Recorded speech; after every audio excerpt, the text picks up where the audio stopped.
Hello everyone, welcome back to our channel English माध्यम। मैं हूं आपकी एडुकेटर प्रियंका ठाकुर। इंग्लिश माध्यम के प्लेटफॉर्म पे हम सॉल्व कर रहे हैं एडिटोरियल बेस्ड प्रैक्टिस एक्सरसाइज जो कि आपके काम आएंगे बैंकिंग एग्जाम्स में और एसएससी बेस्ड एग्जाम्स में। ठीक है, तो स्टार्ट करते हैं आज का session with thought of the day, that is you will never find time for anything. If you want time you must create it. यानी कि आपके पास कोई कार्य करने के लिए कभी भी ऐसा नहीं है कि आपके पास पर्याप्त मात्रा में समय होगा। ठीक है, आप हमेशा यही पाएंगे कि आप बहुत व्यस्त हैं, और जब आप end of the day analyse करेंगे ना खुद को, तो आप ये सोचेंगे यार सारे दिन भर में किया भी कुछ नहीं और दिन भी सारा इतना बिजी निकल गया। ठीक है, और ये तभी होगा जब आप किसी चीज़ को इतना ज़्यादा, हद से ज़्यादा नाप पाने का प्रयास करें, तो आपके पास टाइम कभी नहीं होगा। जहाँ पे आपकी चाहत, आपकी जो जुनून है जो करने का कि मुझे ये एग्ज़ाम क्वालिफाई करना ही है हर हालत में, तब आपके पास अपने आप टाइम, आप उसमें से देखो, हर एक व्यक्ति के पास 24 घंटे ही हैं, वही 24 घंटे प्रत्येक व्यक्ति यूटिलाइज करता है। हम कई सारे आईएएस ऑफिसर्स, आईपीएस ऑफिसर्स या फिर एसएससी ऑफिसर्स के इंटरव्यूज़ देखते हैं जो एक फुल टाइम जॉब के साथ साथ में अपना प्रिपरेशन भी कर रहे थे। ठीक है, तो हमें उन लोगों से इंस्पिरेशन लेना चाहिए, क्योंकि उनके पास भी वही 24 घंटे हैं जिनमें से उन्हें टाइम बाय किया, टाइम क्रिएट करा अपने फेवरेट काम को, जो उनका लक्ष्य था उसको हासिल करने के लिए। राइट, तो ऐसा नहीं है कि उन्होंने अपना जो प्रोफेशनल लाइफ है उसको रोक दिया हो या उसको कहीं क्षति पहुंचाई हो। उन्होंने वो करते हुए ही, उसको भी 100% देते हुए अपनी तैयारी करी। तो आपको भी अगर अपनी लाइफ में कुछ भी करना है, आपका कोई एक्टिविटी में मन लगता है, आपका कोई फेवरेट काम है या एग्ज़ाम क्वालिफाई करना है, तो टाइम आपको निकालना पड़ेगा। वही 24 घंटे प्रत्येक व्यक्ति के पास हैं, जिनमें से जो एक्स्ट्रॉर्डिनरी काम करके निकल जाते हैं ना लोग, वही उन्हीं 24 घंटे को यूटिलाइज करते हैं। ठीक है, तो हमें भी उन्हीं को यूटिलाइज करना पड़ेगा। Let's start reading comprehension and practice exercise for SSC CGL 2024। The Supreme Court of the US state of Colorado has barred former president, barred मतलब निषेध करना, रोक देना। तो बोल रहे हैं सुप्रीम कोर्ट, कहाँ की? हिंदुस्तान की नहीं, यूएस स्टेट ऑफ कोलोराडो की। उसने क्या किया है? बार्ड किया है, यानी कि निषेध कर दिया है, रोक दिया है। किसको? Former president Donald Trump for running for office again in the 2024 presidential election.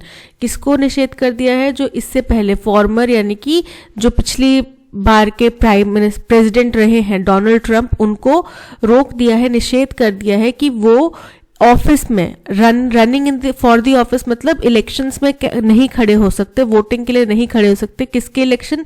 2024 में वहां पे प्रेसिडेंशियल इलेक्शंस होने, तो उसमें डोनाल्ड ट्रंप जो है वो एक उम्मीदवार के तौर पे भाग नहीं ले सकते, on the grounds that he violated a constitutional clause relating to engaging in an insurrection or rebellion। insurrection basically विद्रोह को बोला जाता है कि आप किसी के अगेंस्ट में विद्रोह खड़ा कर रहे हैं उसको।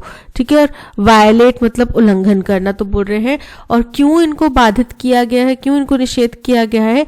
क्योंकि on the grounds of मतलब कि इनके ऊपर क्या आरोप लगाए गए हैं, इसके आधार पर। आधार ये था कि उन्होंने कॉन्स्टिट्यूशन में एक क्लॉज है जिसके तहत कोई भी व्यक्ति अगर विद्रोह या रिबेलियन, इंसरेक्शन और रिबेलियन एक ही चीज़ है, विद्रोह में संलग्न पाया जाता है तो उसके ऊपर ये कार्रवाई होती है। ठीक है, तो क्योंकि वो विद्रोह में संलग्न पाए गए थे, इसलिए उनको कॉन्स्टिट्यूशन क्लॉज के वायलेशन का दोषी पाते हुए वहाँ की सुप्रीम कोर्ट ने उनको बाधित कर दिया। The court found in a 4/3 split decision, court ने पाया, और ये डिसीजन ऐसा नहीं कि पूरा यूनानिमस था, इसमें से 4 में से 4 लोग पक्ष में, 3 विपक्ष में थे। ठीक है, that Mr. Trump was not eligible to be on the election ballot next year in Colorado। उन्होंने पाया कि मिस्टर ट्रंप जो हैं वो एलिजिबल नहीं है, बैलेट मतलब वोटिंग में, इलेक्शन में पार्टिसिपेट करने के, और किस में? कौन से इलेक्शन में? जो कि अगले साल कोलोराडो में होने वाले हैं, for the role that he played in egging on protesters on January 6। क्यों? क्योंकि उन्होंने क्या किया था? एगिंग करना मतलब उकसाना, एगिंग ऑन मतलब उकसाना, किसी को इनकरेज करना, क्योंकि उन्होंने 6 जनवरी को 2021 को प्रोटेस्टर्स को उकसाया था विद्रोह करने के लिए. A section of whom then went on to attack the buildings of the US Capitol in Washington, जिसमें से कुछ लोग उत्तेजित होके, एक्साइटेड होके, उनके भड़कावे में आके क्या किया, उन्होंने अटैक किया बिल्डिंग्स को. यूएस की जो कैपिटल है वॉशिंगटन, वहां पे उन्होंने कई सारी बिल्डिंग्स को अटैक किया, वहां पर नुकसान पहुंचाया. तो इसका पूरा का पूरा जो आरोप है वो ट्रंप के ऊपर लगाया गया कि उन्होंने वहां पे भड़काऊ बयानबाजी की थी, जिससे लोग उग्र हो गए. The ruling sets a historical precedent for the use of Section 3 of the country's 14th Amendment. बोल रहे हैं ये जो फैसला आया है ये बड़ा ही ऐतिहासिक है और प्रेसिडेंटेड मतलब कि पहले कभी नहीं किया गया ऐसा है. एक मिसाल के तौर पर है जिसमें के तहत सेक्शन 3 का प्रयोग किया गया है कंट्री का, इस देश का, यूएस का 14वां जो अमेंडमेंट है उसके सेक्शन 3 का इस्तेमाल पहली दफा किया गया है to strike a presidential candidate off the ballot, जिसके अंतर ऐसा नहीं है कि इस प्रावधान का इस्तेमाल पहली बार किया, हो सकता है प्रावधान का इस्तेमाल पहले भी किया गया हो, लेकिन एक प्रेसिडेंशियल कैंडिडेट को इलेक्शन से हटाना, सूची से हटाना, उसके लिए पहली दफा इस्तेमाल किया गया है. In this case the most popular Republican candidate by a significant margin.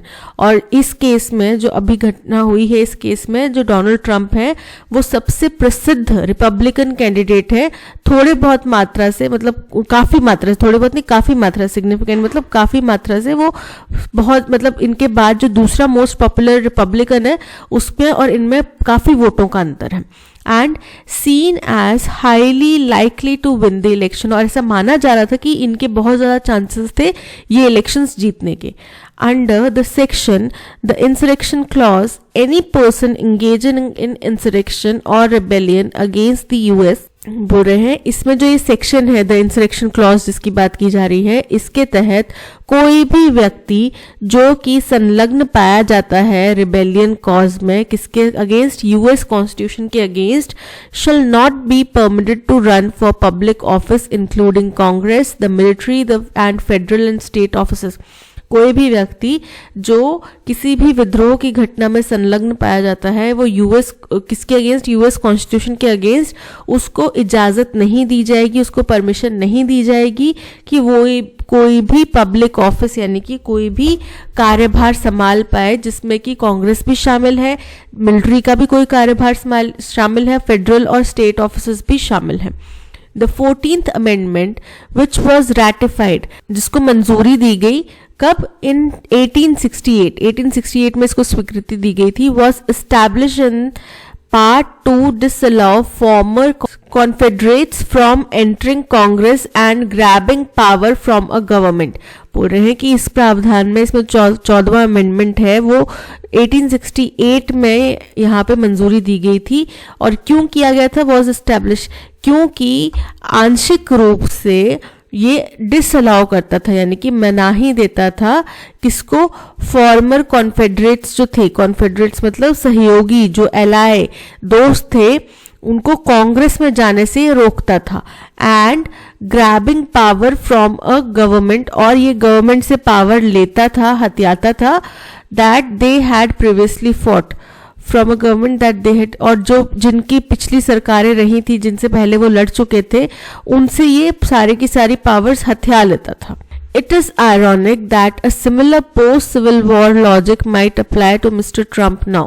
बोल रहे हैं ये बड़ी ही विडंबना है कि जो पोस्ट सिविल वॉर कब हुआ था, उसके बाद वाली जो घटना है, उसके बाद वाला जो ये पैटर्न है, ये अब इस युग में हम मिस्टर ट्रंप के ऊपर अप्लाई करेंगे. For his role in seeking to block the peaceful transfer of power to presidential incumbent Joe Biden. क्यों? क्योंकि उन्होंने क्या किया था कि भाई वो पीसफुली जो पावर का ट्रांसफर होता है ना, तो जो अभी के प्रेसिडेंट हैं जो बाइडन, उनको पावर, क्योंकि उससे पहले ट्रंप ने अपना कार्यभार देना था जो बाइडन को, जो कि बड़ा एक शांतिपूर्ण तरीके से करने वाला कार्य है, उसको उनने रोकने की कोशिश करी, ब्लॉक करने की कोशिश करी. On unproven allegations of election fraud link to ballot voting, जो कि किस आधार पे उन्होंने किया, एक अभी प्रूव नहीं हो पाया था, अभी तक एक आरोप लगा था कि भाई इलेक्शन में फ्रॉड हुआ है, जिसमें बैलेट वोटिंग जो है उस सिस्टम के अंदर में फ्रॉड हुआ है, इसके आरोप लगे थे जो कि प्रूफ नहीं हुए थे। इस आधार पे ट्रंप ने जो बाइडेन को पावर ट्रांसफर रोकने की कोशिश की। The Colorado ruling overturned an earlier district court verdict that declined to block Mr. Trump। अब ये जो कोर्ट का फैसला आया है, कोलोराडो कोर्ट का ये जो फैसला आया है, इसने पलट दिया है। ओवरटर्न करना मतलब पलट देना। किसको पलट दिया है? इससे पहले एक डिस्ट्रिक्ट कोर्ट का डिसीजन आया था, वर्डिक्ट आया था, जिसने कि मना कर दिया था डोनाल्ड ट्रंप को ब्लॉक करने से, कि वो नहीं रोकेंगे डोनाल्ड ट्रंप को कंटेस्ट करने के लिए इलेक्शन में, क्योंकि on the grounds that it was unclear whether the 14th amendment covered the presidency, क्योंकि उन्होंने ये तर्क दिया था कि ये क्लियर नहीं है, ये स्पष्ट नहीं है कि जो 14th अमेंडमेंट की बात कर रहे हैं उसमें प्रेसिडेंसी का भी कैंपेन शामिल है, प्रेसिडेंशियल पोस्ट भी शामिल है या नहीं। बट कोलोराडो कोर्ट ने स्पष्ट कर दिया कि 14th अमेंडमेंट के तहत अब प्रेसिडेंशियल जो पोस्ट हैं वो भी इसके अंतर्गत आती हैं, तो उसके लिए भी कोई भी कैंडिडेट जो है कैंपेनिंग नहीं कर पाएगा। Regardless of whether the inevitable appeal that his legal team will launch will succeed, बोल रहे हैं कि बिना इस बात को जाने, बिना इस बात की परवाह किए कि जो एक अनअवॉइडेबल स्थिति है कि उनकी जाहिर सी बात उनकी टीम अब आगे, और लीगल टीम जो है वो आगे कुछ और अपील करेगी, ठीक है, और ऐसा ये बिना इस बात को जाने कि क्या वो अपील सक्सेसफुल होगी या नहीं होगी, and regardless of whether his inability to compete in Colorado will impair his overall prospects next year, और बजाय इस बात को जाने कि भाई जो अगर अगले साल वो इलेक्शन में भाग नहीं ले पाते हैं कोलोराडो के, तो क्या उनका आगे का एक संभावना होगी, अगले साल वो क्या क्या काम करेंगे, क्या वो और किसी तरीके की पॉलिटिकल एक्टिविटी में, गतिविधि में पार्टिसिपेट करेंगे नहीं करेंगे, इन सब चीजों को एक बारी को साइड में रखते हुए this ruling marks the bitter polarisation of the US electorate around the controversial policy stances. ये जो फैसला आया है कोलोराडो कोर्ट का, ये एक बहुत ही कड़वा पोलराइजेशन, यानी कि दो पक्षों में, दो गुटों में बांट देगा यूएस इलेक्टोरेट को। बहुत ही कंट्रोवर्शियल जो पॉलिसी स्टैंसेस हैं, नजरिए हैं, ओपिनियन है उनके ऊपर, दैट मिस्टर ट्रंप रिप्रेजेंट्स, जो जिनका कि मिस्टर ट्रंप जो है प्रचार प्रसार करते हैं। ऑन द वन हैंड, एक तरफ क्या है, it is his very rejection of political property that has led to the democracy threatening situation. बोल रहे हैं एक तरफ तो क्या है कि उनका जो एक रिजेक्शन है कि भाई हम पॉलिटिकल शालीन प्रॉपर्टी यानी कि शालीनता को नहीं मानेंगे, हम उसको रिजेक्ट करते हैं, इसकी वजह से डेमोक्रेसी को खतरे वाली स्थिति पैदा हो गई है, उत्पन्न हो गई है। Situation of a president who came close to refusing to demit office after an election loss, क्योंकि उन्होंने, वो एक ऐसे प्रेसिडेंट हैं, पहली दफा एक ऐसे प्रेसिडेंट सामने आए जिन्होंने अपना ऑफिस त्यागने से मना कर दिया क्योंकि उनको अपनी हार स्वीकार नहीं हो रही थी, इसलिए उन्होंने अपनी जो पदभार है वो हस्तांतरित करने से मना कर दिया। ठीक है, तो ये पहली दफा हुआ जिसकी वजह से डेमोक्रेसी को एक खतरा उत्पन्न हो गया था। ठीक है, तो ये एक साइड में ये तर्क था, एक साइड में ये था, और दूसरा क्या था, व्हेन कंबाइंड विद, दूसरा था कि जब इसको मिला दिया जाता है hateful partisan demagoguery of previous Trump campaigns, जो कि बहुत ही भेदभावपूर्ण, पक्षपातपूर्ण, हेटफुल, नफरती जो डेमागोग्राफी है, यानी कि भड़काऊ भाषण है, जो कि ट्रंप के पिछले कैंपेन्स का भी हिस्सा रहे हैं। This calculated stubbornness represents the political outlook of मागा रिपब्लिकेशंस। तो ये जो बड़ा ही उनका अड़ियल रवैया ना, हठी रवैया है, ये क्या करता है, ये दर्शाता है कि मागा रिपब्लिकन्स का क्या ओपिनियन है, क्या उनका दृष्टिकोण है। A world view that has little in common with the values that mainstream conservatives and liberals hold dear, जो कि एक दुनिया भर के मेन स्ट्रीम कंजर्वेटिव्स और लिबरल्स हैं, उनका जो एकदम बड़ा प्यारा और बड़ा ओपिनियन होता है ना कि हमारा तो मूल ओपिनियन यही है, हम मूल इसी बात के ऊपर गूढ़ मंत्र मान के चलते हैं, तो उससे बिल्कुल ही विपरीत था। ठीक है, मैगा रिपब्लिकन्स का जो आउटलुक है, उनका जो नजरिया है वो उनसे विपरीत था। This bodes ill for the quality and tenor of democratic discourse ahead. तो ये क्या है, बोर्ड्स इल मतलब बड़ा ही अशुभ संकेत है, किसके लिए, जो आगे का डेमोक्रेटिक का रास्ता रहेगा उसके लिए, यहाँ की डेमोक्रेसी का जो रास्ता रहेगा उसके लिए एक बड़ा ही दुर्भाग्यपूर्ण ये एक रास्ता है, बहुत ही दुर्भाग्यपूर्ण पल है। Raising the likelihood that leaders on both sides will be taking past each other, जो कि ये दर्शाता है कि भाई बहुत बड़ी संभावना बन जाती है कि दोनों पक्ष के लीडर्स जो हैं वो क्या करेंगे, एक दूसरे को नीचा दिखाने की कोशिश करेंगे, नीचे गिराने की कोशिश करेंगे, है ना।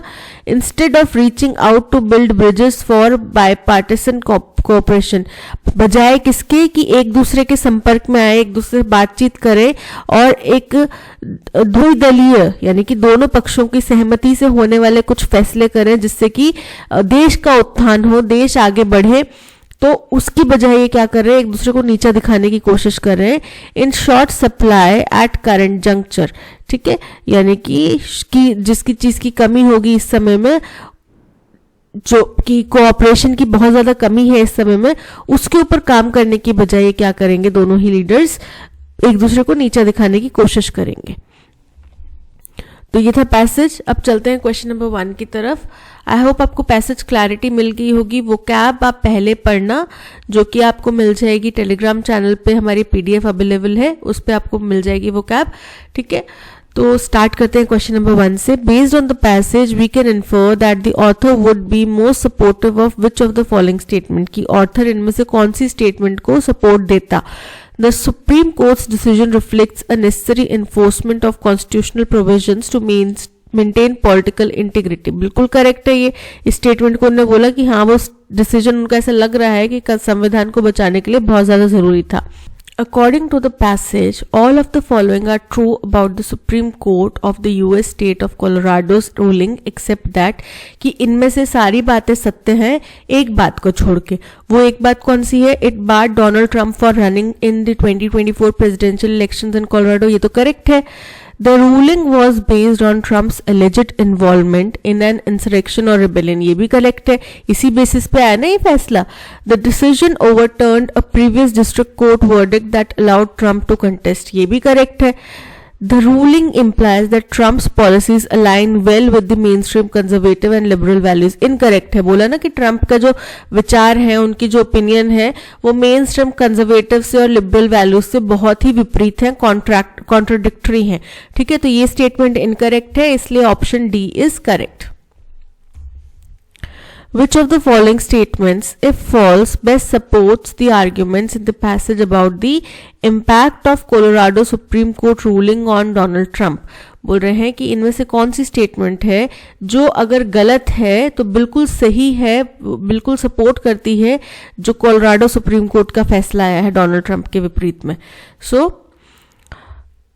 The ruling to bar Trump from running in 2024 presidential elections reflects the increasing political polarization in the US। वो रिफ्लेक्ट नहीं कर रही, वो दर्शा नहीं रही कि पॉलिटिकल पोलराइजेशन बढ़ गया है, बट उसकी वजह से और ज्यादा हो जाएगा, उसकी वजह से बढ़ जाएगा, ठीक है।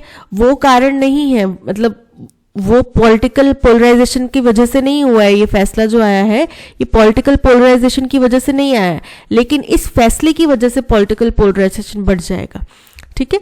The ruling against Trump will likely reduce the political divide and bring about bipartisan cooperation. बिल्कुल इनकरेक्ट है ये।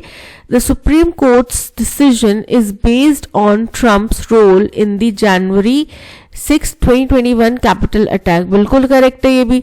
The ruling on Trump is expected to have no significant impact on the political landscape and discourse in the US।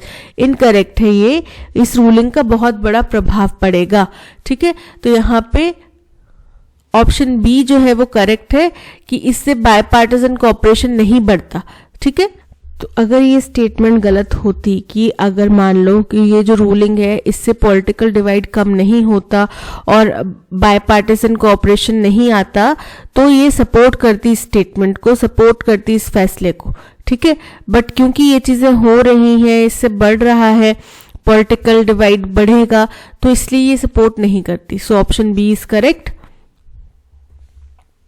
What is the tone of the passage? Passage की tone काफी ज्यादा critical है, optimistic positive नहीं है, neutral नहीं है, critical है। Critical क्यों है? जैसे कि वर्ड्स यूज किए गए, bitter polarisation, democracy threatening situation, hateful partisan, ये सारे जो वर्ड्स हैं ये दर्शाते हैं कि ये टोन जो है क्रिटिकल है। Option C critical is correct.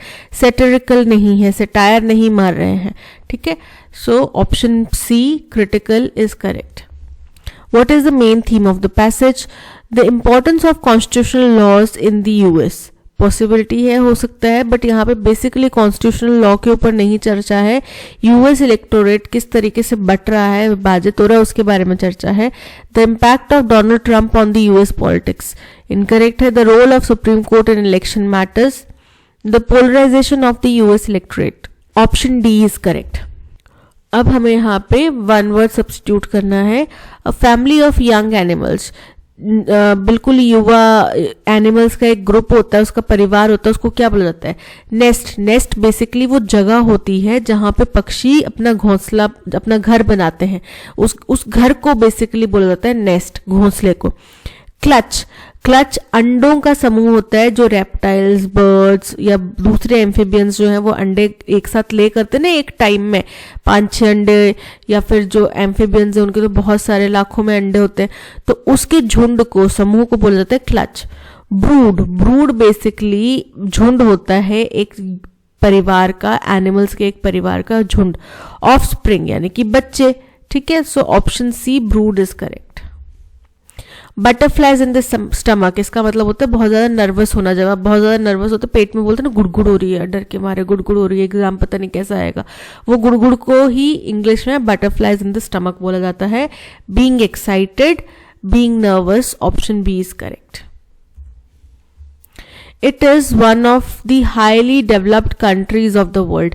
It जो है वो प्रोनाउन के तौर पे यूज किया जाएगा, तो प्रोनाउन के तौर पे यानी कि पहले नाउन का आना जरूरी, यानी कि ए हमारी फर्स्ट स्टेटमेंट नहीं हो सकती।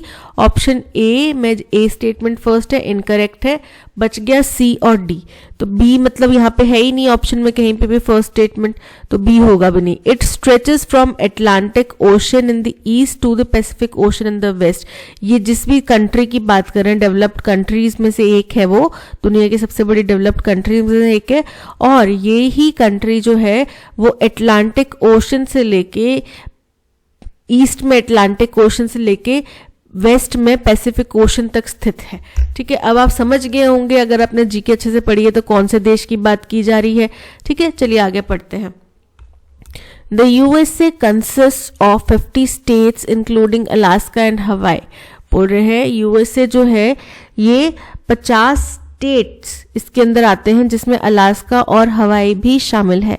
The United States of America, USA, is the 4th largest country in the world.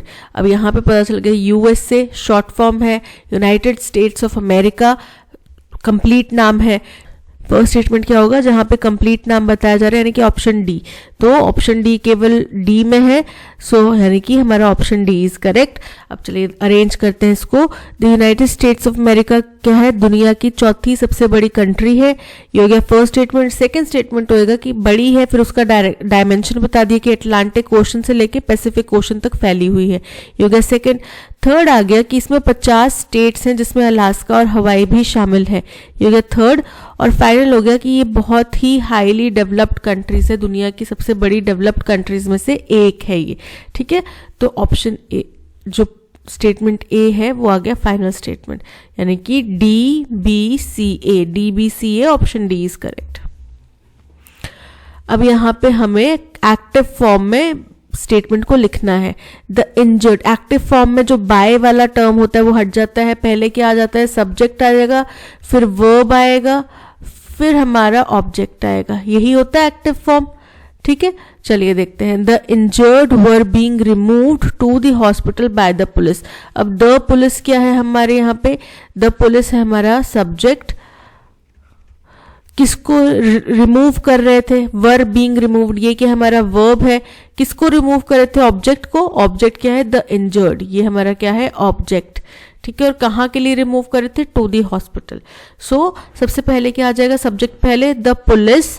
अब वर बीइंग रिमूव्ड, जो इंजर्ड है उनको रिमूव किया जा रहा था, कंटिन्यूस फॉर्म में है, तो द पुलिस वॉज रिमूविंग। वर से पता चल रहा है पास्ट की घटना है, उस टाइम पे जब कोई व्यक्ति वहां पे गया होगा उस टाइम की बात हो रही होगी, या जिस टाइम पे रिपोर्टिंग की जा रही होगी मसले की उस टाइम की बात होगी, यानी कि पास्ट की घटना है कि जिस टाइम हम यहाँ पहुंचे उस टाइम पुलिस ये कार्रवाई कर रही थी। ठीक है, so the police was removing, अब किनको रिमूव कर रही थी, the injured to the hospital. The police removed, complete नहीं हो चुका था टास्क, हो रहा था उस टाइम पे, तो ये इनकरेक्ट है।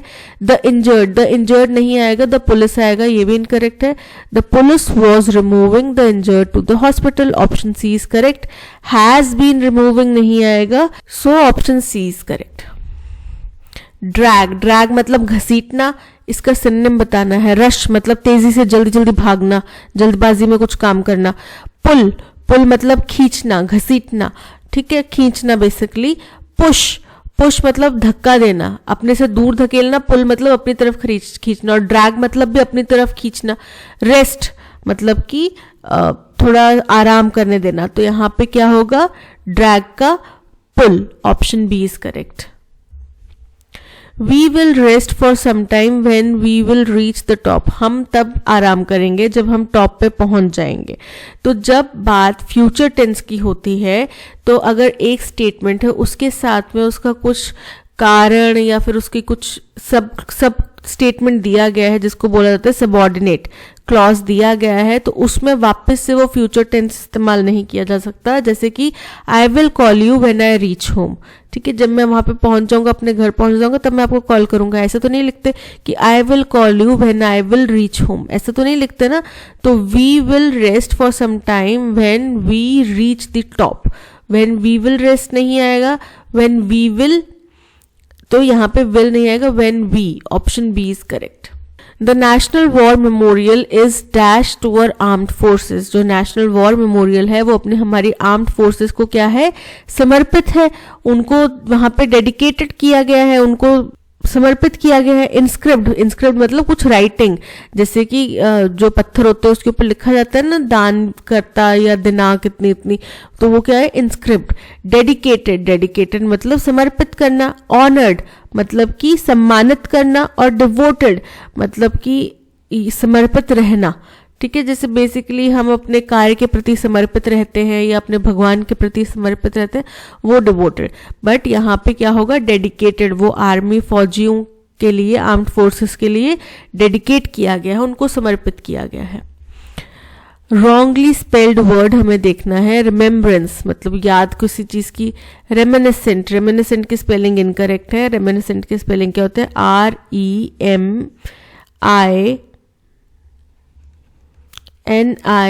REMINISCENT, reminiscent. ठीक है, ये होता है रेमिनिसेंट की स्पेलिंग। इसका मतलब भी एक तरीके की हमारी जो याददाश्त की चीजें होती है ना, जैसे कि उनके जो यादगारें हैं वो यहाँ पे रुकी रह गई हैं, तो उनको देख के आपको उनकी याद आ रही है किसी व्यक्ति की, वो क्या, reminiscent, option B is correct. Basically हमारी याद से रिलेटेड ही ये होता है word. A painting competition was held in the colony and Kavya was dash winner in the age group 3 to 5. ये एक पेंटिंग कंपटीशन हुआ हमारी कॉलोनी में, और जिसमें काव्या को 3 से 5 साल के बच्चों की एज ग्रुप में विनर बताया गया। पब्लिसाइज्ड प्रचारित किया गया। सपोज्ड मान लिया गया। डिस्क्राइब्ड मतलब उसकी डेफिनेशन दी गई, उसको समझाया गया, उसका समझाया गया। या डिक्लेयर्ड यानी कि अनाउंस कर दिया गया। सो option D declared is correct. Engulf basically किसी चीज को पूरी की पूरी अपने अंदर समाहित कर लेना। जैसे कि सपोज करो कि ये पानी की बड़ी बड़ी लहरें आ रही हैं, ठीक है, और यहाँ पे सर्फर्स जो है वो सर्फिंग कर रहे हैं। ये पानी की इतनी बड़ी लहर थी, वो ऊपर आई इसके, और उसने पानी के अंदर इसको क्या कर दिया, समाहित कर दिया। तो वो क्या हो गया, the wave engulfed the surfers into itself. तो एनगल्फ मतलब अपने आप में समाहित कर लेना। तो इसका हमें सिनोनिम बताना है। इंक्रोच, इंक्रोच का मतलब होता है अतिक्रमण करना। इंश्राइन, इंश्राइन का मतलब होता है प्रतिष्ठित करना किसी चीज को। इंटैंगल, इंटैंगल मतलब उलझाना। और एनवेलप मतलब लपेटना। So option D envelope is correct. A person appointed by two parties to resolve a dispute, मध्यस्थ होते हैं ना, उनको इंग्लिश में बोला जाता है आर्बिट्रेटर। क्या बोला जाता है? आर्बिट्रेटर। ठीक है, तो ब्रोकर, ब्रोकर तो वो व्यक्ति होता है जो दलाली करता है। मैंने अपनी प्रॉपर्टी बेचनी थी, मैंने किसी ब्रोकर को बोला कि भाई मेरे को ये प्रॉपर्टी 7 लाख में बेचनी है और तुम चाहे आगे जितने मर्जी में बेचो, मुझे तो 7 लाख चाहिए, और 7 लाख में अगर तुमने बेच दी तो मैं तुम्हें 2% कमीशन या 1% कमीशन कितना भी दूंगा, और बाकी आगे वाले से तुमने जो कमाना है कमा लो। ठीक है, तो मैंने क्या किया, उस ब्रोकर ने क्या किया, उस ब्रोकर ने आगे 12 लाख की प्रॉपर्टी बेच दी। तो मेरे को उसने 7 लाख दिए, मुझसे जो फीस लेनी थी 1% या जितना भी हमारी बात हुई थी वो मैंने उसको दी, और बाकी के जो पैसे इसने एक्स्ट्रा कमाए हैं वो इसकी खुद की प्रॉफिट हो गया, वो हो गया ब्रोकर। वैल्यूअर, वैल्यूअर बेसिकली वो व्यक्ति होता है जो मूल्यांकन करता है।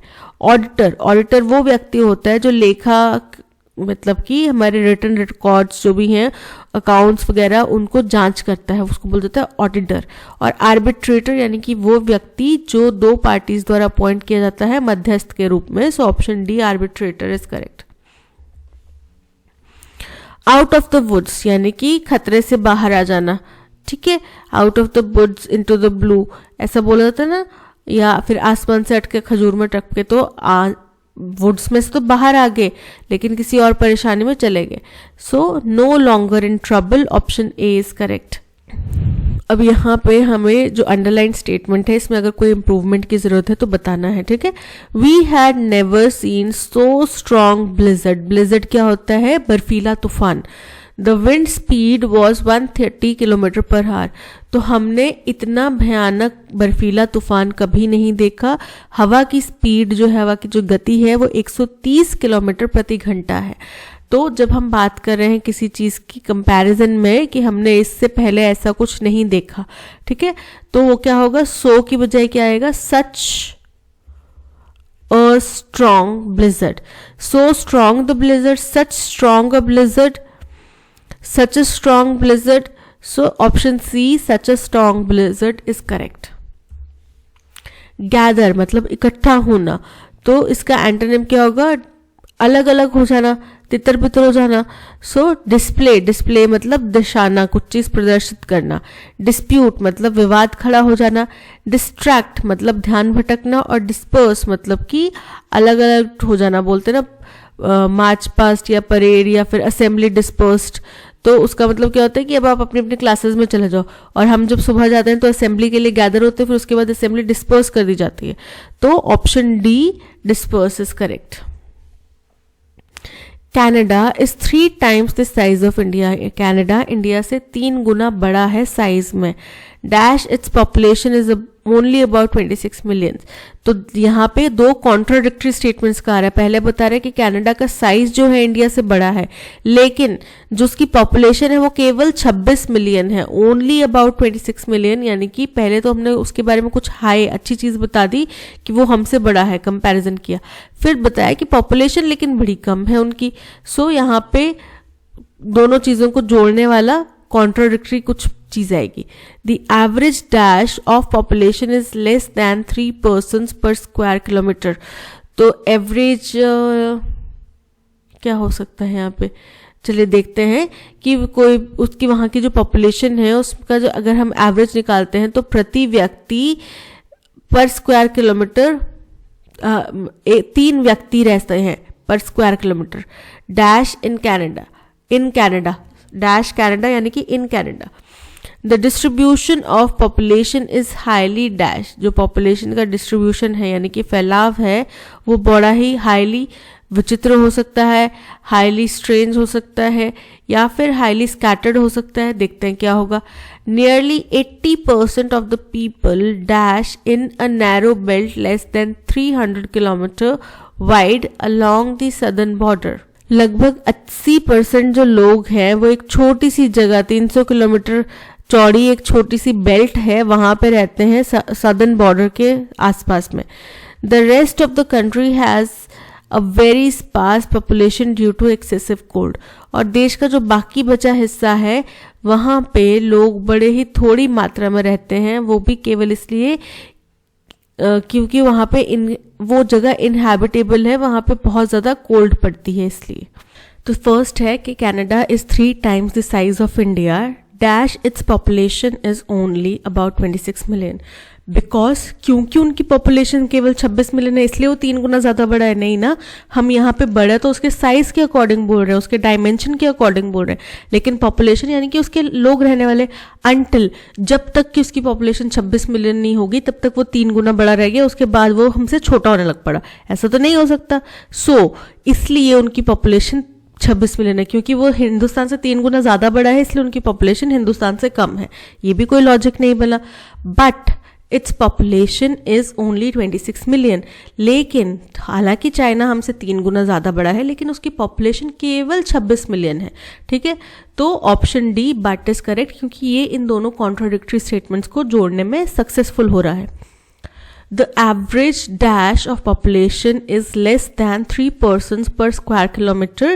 Average कंसिस्टेंसी मतलब जो लगातार रहता कि इतना इतना रहते हैं लोग, लगातार बने हुए हैं। तो यहाँ पे कंसिस्टेंसी फिट नहीं बैठ रहा है। यहाँ पे क्या आएगा, हम पॉपुलेशन का एक तरीके से डायमेंशन बता रहे हैं कि कितने जगह में कितने लोग रहते हैं, तो वो क्या हो गया, density. So option B density is correct, कि कितनी इतने एरिया में कितने लोग रहते हैं वो क्या, पॉपुलेशन डेंसिटी उसको बोला जाता है। क्वांटिटी की लोगों की संख्या, फ्रीक्वेंसी यानी कि कितना उतार चढ़ाव लगातार बना हुआ है उसको बोलते हैं फ्रीक्वेंसी। तो यहाँ पे क्या फिट बैठ रहा है, option B density. The average density of population is less than 3 persons per square kilometer dash Canada, at Canada, in Canada, on Canada, into Canada. तो हम वहां के कैनेडा के जगह की बात कर रहे हैं, तो in Canada. The distribution of population is highly dash uneven, differing, infrequent या रफ। तो यहाँ पे पॉपुलेशन का डिस्ट्रीब्यूशन बड़ा ही अनइवन है, क्योंकि हमने देखा कि केवल 300 स्क्वायर किलोमीटर की एक पट्टी है, उसी में लोग रहते हैं। बाकी जो एरिया है वो भी सदर्न बैंक के पास है, बाकी जो एरिया है वहाँ पे बहुत थोड़ी थोड़ी पॉपुलेशन है, यहाँ पे थोड़े से लोग, यहाँ पे थोड़े से, यहाँ पे ऐसे, क्योंकि बाकी जगहें बहुत ज़्यादा ठंडी हैं। सो पॉपुलेशन जो डिस्ट्रीब्यूशन है वो बहुत ही अनइवन है। Option A is correct. Nearly 80% of the people dash in a narrow belt less than 300 kilometre wide. बोल रहे हैं लगभग 80% लोग जो हैं वो क्या करते हैं, लिव इन, वो एक बहुत छोटी सी बेल्ट है, 300 किलोमीटर से भी कम चौड़ी है, सदर्न बॉर्डर के पास में, वहां पे रहते हैं। Option A live in is correct. Select the wrongly spelled word hazard. Hazard का मतलब होता है कुछ, कोई डेंजर या कोई रिस्क। सेकंड है हेजी, मतलब कि जो हेज से कवर्ड। और हेज क्या होता है, हेज बेसिकली एक डस्ट, स्मोक और दूसरे पार्टिकल्स जब हवा में आ जाते हैं ना और थोड़ी विजिबिलिटी कम कर देते हैं, उसको बोला जाता है हेज। तो हेजी मतलब हेज से भरा हुआ, यानी कि today the day is very hazy, यानी कि आज बड़ी धुंध जैसी चीज छाई हुई है। हेजिटेट, हेजिटेट मतलब झिझकना। तो हेजिटेट के स्पेलिंग होते हैं HESITATE, हेजिटेट, ठीक है। और यहाँ पे HA लिखा हुआ है, तो ये क्या हो गया, स्पेलिंग इनकरेक्ट, यानी कि option C is correct. That's all, आज के पैसेज में इतना ही। Thank you so much for watching. I hope आपको कंटेंट पसंद आया होगा। अगर पसंद आया है तो लाइक, शेयर और सब्सक्राइब ज़रूर कीजिएगा। मिलते हैं नेक्स्ट सेशन में। Till then keep learning and keep practising. और वोकैब आपकी अच्छी करने के लिए केवल और केवल आपको रीडिंग ही करनी है। जितना ज़्यादा हो सके अपनी वोकैब को रिवाइज कीजिए। लिख लिख के करने की ज़रूरत नहीं है, आप पढ़ के दिन में 3-4 बार उसको रीड, एक पेज पे प्रिंट आउट निकालो। स्टार्टिंग के कुछ दिन करने की ज़रूरत है कि पेज पे प्रिंट आउट निकलवाते रहो, हफ्ता 2 हफ्ता, उसके बाद वर्ड्स रिपीट होना स्टार्ट हो जाते हैं। बहुत कुछ ही, थोड़े से ही वर्ड्स होंगे जो नए होंगे, बाकी रिपीट हो रहे होंगे। और एक बार स्टार्ट करो दिन में 2-3 बार उसको रीड करने की, कहीं पे चिपका लो अपनी आंखों के सामने, 2-3 बार उसको गो थ्रू करो दिन में, उसके बाद में आपकी प्रैक्टिस होने लग जाएगी, ठीक है। जितना ज़्यादा वोकैब अच्छे से कर लोगे, पैसेजेस भी उतने अच्छे से समझ में आने लगेंगे, क्योंकि जब पैसेज पढ़ोगे, आपको वर्ड्स का मतलब ही नहीं पता होगा तो आप कैसे बनाओगे, है ना। बच्चे कई सारे बोलते हैं कि मैम मैं मीनिंग बना नहीं पा रहा, वो इसीलिए नहीं बन पा रहे, ग्रामर आपको आ रही है, आप समझ पा रहे हैं इज आर एम कहाँ लगता है, क्यों इस्तेमाल होता है, वो आपको पता है, लेकिन आपको ये नहीं पता कि जो वर्ड्स आर्टिकल्स में, एडिटोरियल्स में बड़े बड़े वर्ड्स इस्तेमाल करते हैं उनका मीनिंग क्या है, वो आपको नहीं पता, और उस टाइम पे आपके पास में डिक्शनरी तो होगी नहीं, ठीक है। तो ये समझने के लिए आपको सबसे पहली और सबसे बड़ा जो प्रयास करना है वो अपनी वोकैब को इम्प्रूव करने का। आई होप आपको समझ में आ गया होगा और सब लोग अच्छे से प्रिपेयर कर रहे होंगे। मिलते हैं नेक्स्ट टेस्ट सेशन में। Till then keep learning and keep practising. Bye bye.